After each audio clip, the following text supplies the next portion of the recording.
Hello friend, welcome to my YouTube channel. आज का video ये है शस्त्र नियंत्रण और निशस्त्रीकरण के बारे में। शस्त्र नियंत्रण तथा निशस्त्रीकरण एक जैसे शब्द लगते हैं, लेकिन इन दोनों में सूक्ष्म अंतर है। शस्त्र नियंत्रण में वे सभी प्रयास शामिल हैं जो शस्त्र दौड़ में कमी करके युद्ध की संभावना को कम करते हैं या इस क्षेत्र को सीमित करते हैं। शस्त्र नियंत्रण निशस्त्रीकरण से अधिक व्यापक अवधारणा है। जो शस्त्रीकरण है वो शस्त्र नियंत्रण है वो क्या है, निशस्त्रीकरण से अधिक व्यापक धारणा है। इसमें भविष्य के में हथियारों का नियंत्रण भी शामिल होता है। शस्त्रीकरण में निशस्त्रीकरण केवल वर्तमान में अस्तित्वमान शस्त्रों के नियंत्रण से संबंधित होता है, जबकि शस्त्र नियंत्रण भविष्य में उत्पादन किए जाने वाले हथियारों पर भी रोक लगाता है।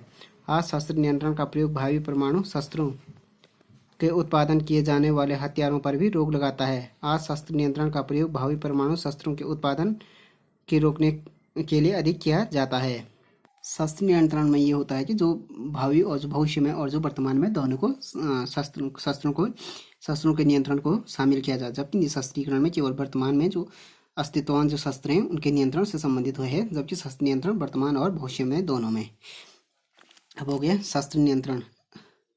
राष्ट्रों में कटौती एवं प्रतिबंध के मेल से बनी अवधारणा है। जो निकटवर्ती अवधारणा निशस्त्रीकरण से अधिक व्यापक है। मार्गंथ के अनुसार शस्त्र दौड़ को समाप्त करने के उद्देश्य से विशेष या उसी प्रकार के शस्त्रों की समाप्ति या कटौती निशस्त्रीकरण कहलाती है।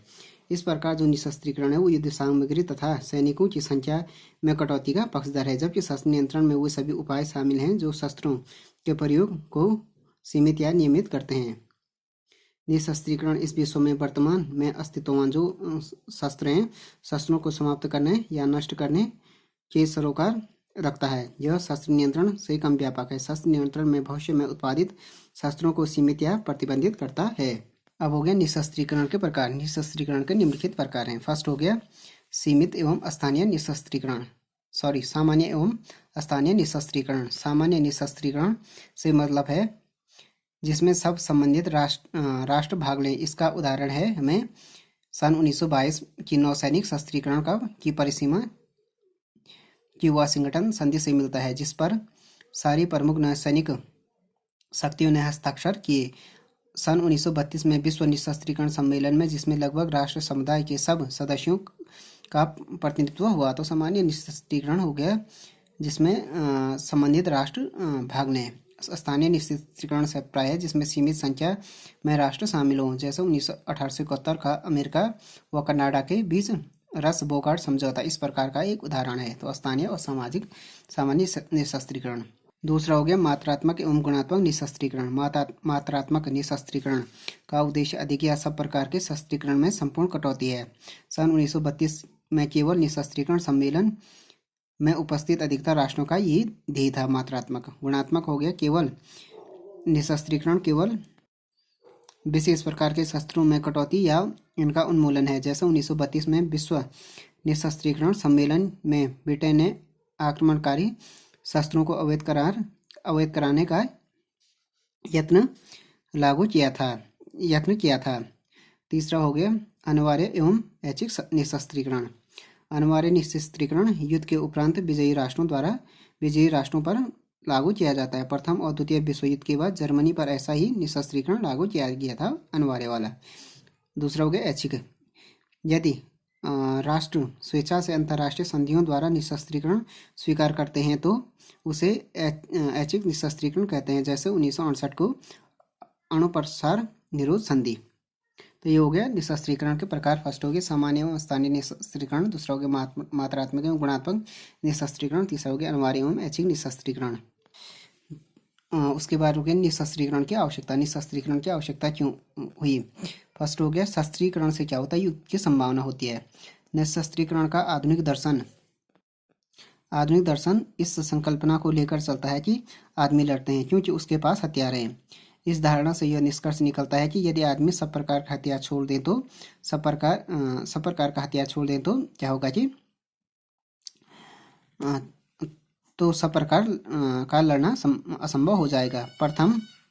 प्रथम विश्व युद्ध का प्रधान कारण राष्ट्रों में व्याप्त शस्त्रीय होड़ ही थी। शस्त्र उत्पादन पर अनाप शनाप शर्त करके राजमर्मज्ञ जनता को उनका युद्ध में इस्तेमाल करके यह दिखाते हैं कि इस पर किया गया खर्च राष्ट्रीय सुरक्षा जैसे महत्वपूर्ण मामले पर था। मसलन द्वितीय विश्व युद्ध के दौरान अमेरिका ने जापान के हिरोशिमा और नागासाकी नगरों पर बम गिराए। इस बम के उत्पादन पर अमेरिका ने अरबों डॉलर व्यय किया था। बम का प्रयोग अमेरिका शासकों ने अपनी जनता को परोक्ष रूप से यह दर्शाना चाहा कि खर्च किया गया धन व्यर्थ नहीं किया गया अथवा निशस्त्रीकरण का मार्ग अपनाकर युद्धों से बचा जा सकता है। तो शस्त्रीकरण से क्या होता है कि युद्ध की संभावना रहती है, क्योंकि अगर शस्त्र होंगे तो लोग युद्ध के लिए आतुर होंगे। दूसरा हो गया शस्त्रीकरण पर असीमित व्यय। शस्त्रीकरण पर जो असीमित व्यय है वो क्या है? असीमित व्यय से लोक कल्याणकारी कार्यों की उपेक्षा होती है। शस्त्र उत्पादन में असीमित संसाधन व्यय किए जाते हैं। विश्व के छोटे छोटे सभी राष्ट्र अपने बजट का अधिकांश भाग शस्त्रों के निर्माण विश्व के जो छोटे छोटे राष्ट्र हैं सभी क्या कहते हैं अपने बजट का अधिकांश भाग शस्त्रों के निर्माण एवं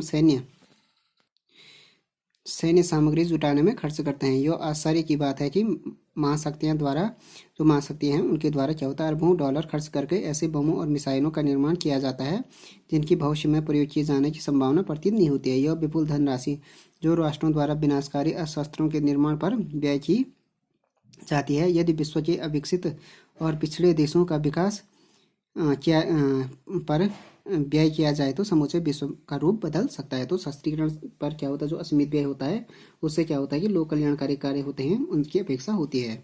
शस्त्रीकरण नैतिकता के प्रतिकूल है। शस्त्रों से युद्ध होता है और युद्ध सैनिक दृष्टि से अनुचित है।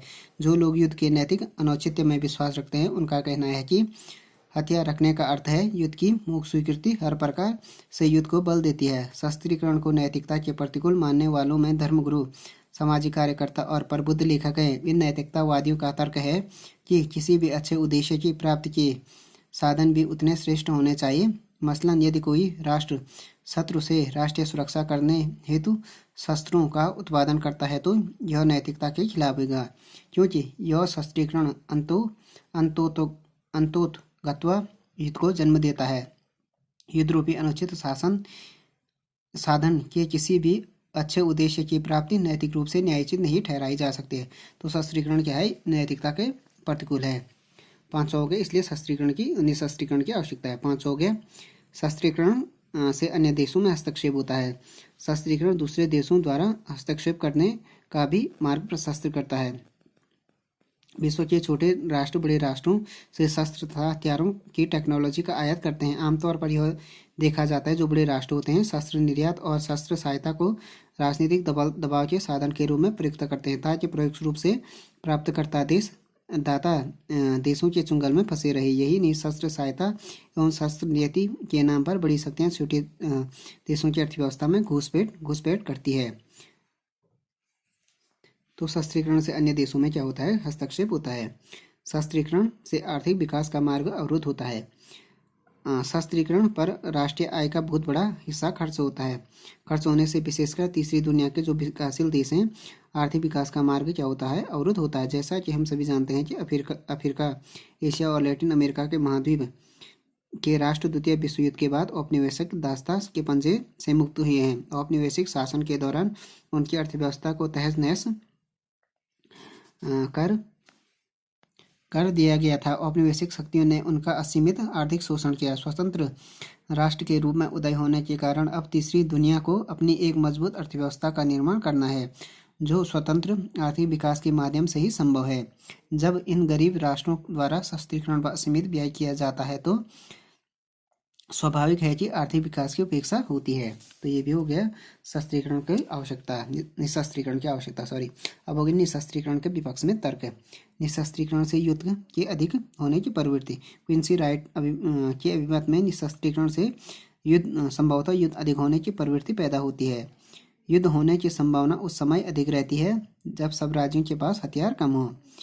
राज्यों के पास जितनी ज़्यादा मात्रा में हथियार होंगे वे उतने ही ज़्यादा मात्रा में एक दूसरे से डरते रहेंगे और एक दूसरे को शक्ति प्रयोग से रोकते रहेंगे। यदि राज्यों के पास कम हथियार होंगे तो वे युद्ध के राष्ट्रीय नीति का साधन बना लेंगे और बिना किसी झिझक के शस्त्रों का प्रयोग करेंगे।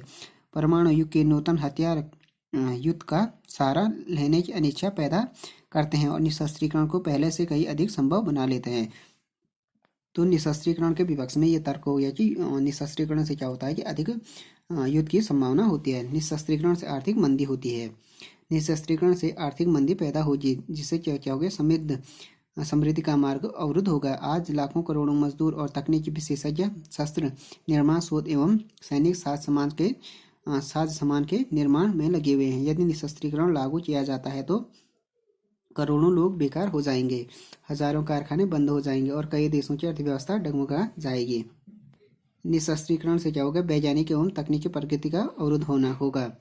तो ऐसा भी कहा जाता है कि निशस्त्रीकरण से तकनीक और वैज्ञानिक उन्नति की गति मंद पड़ जाएगी। आज विज्ञान और तकनीक के क्षेत्र में जितनी भी उन्नति हुई है उसका मूल कारण राष्ट्रीय सुरक्षा की चिंताएं और शस्त्र निर्माण के क्षेत्र में होने वाला अनुसंधान है। तो ये हो गया निशस्त्रीकरण से जो निशस्त्रीकरण के जो विपक्ष में तर्क दिए गए हैं वो ये है कि एक तो इसमें निशस्त्रीकरण से क्या होगा, युद्ध अधिक होने की प्रवृत्ति होगी। दूसरा हो गया आर्थिक मंदी आ सकती है। तीसरा हो गया निशस्त्रीकरण से वैज्ञानिक एवं तकनीकी प्रगति रुक जाएगी।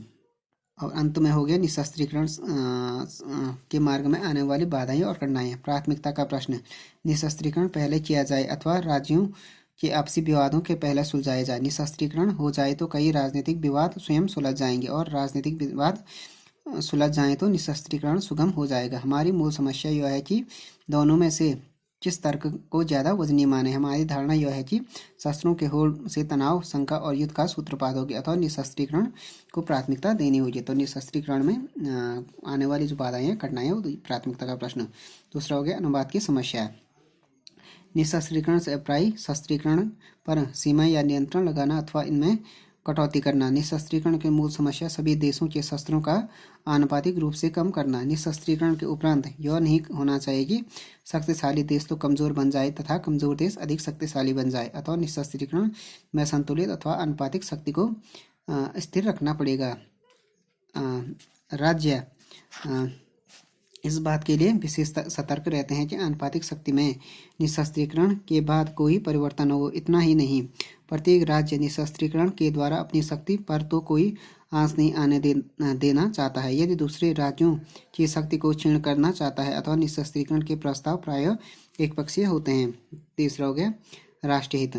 राष्ट्रीय स्वार्थ निशस्त्रीकरण के मार्ग में बहुत बड़ी बाधा है। राष्ट्र सबसे पहले अपने हितों को देखते हैं और उसके बाद अपनी राष्ट्रीय सीमा से बाहर निकलकर आदर्शों में लिपटी हुई भाषा में अंतर्राष्ट्रीय जगत को धोखा देने का प्रयास करते हैं। कोई भी राष्ट्र इसका अपवाद नहीं है। तो ये बाधाएं होगी। एक तो हो गया अनुपात की समस्या, प्राथमिकता का प्रश्न, और तीसरा हो गया राष्ट्रीय हित। देन हो गया राष्ट्रवाद एवं संप्रभुता। राष्ट्र एवं संप्रभुता की भावना के कारण एक देश यह स्वीकार नहीं करता कि उसके निशस्त्रीकरण की क्रियान्वित की जांच के लिए कोई अंतर्राष्ट्रीय संस्था बनाई जाए। इस प्रकार के निरीक्षण द्वारा एक देश की स्वतंत्रता पर जो अंकुश लगता है उसे मानने को कोई तैयार नहीं होता है।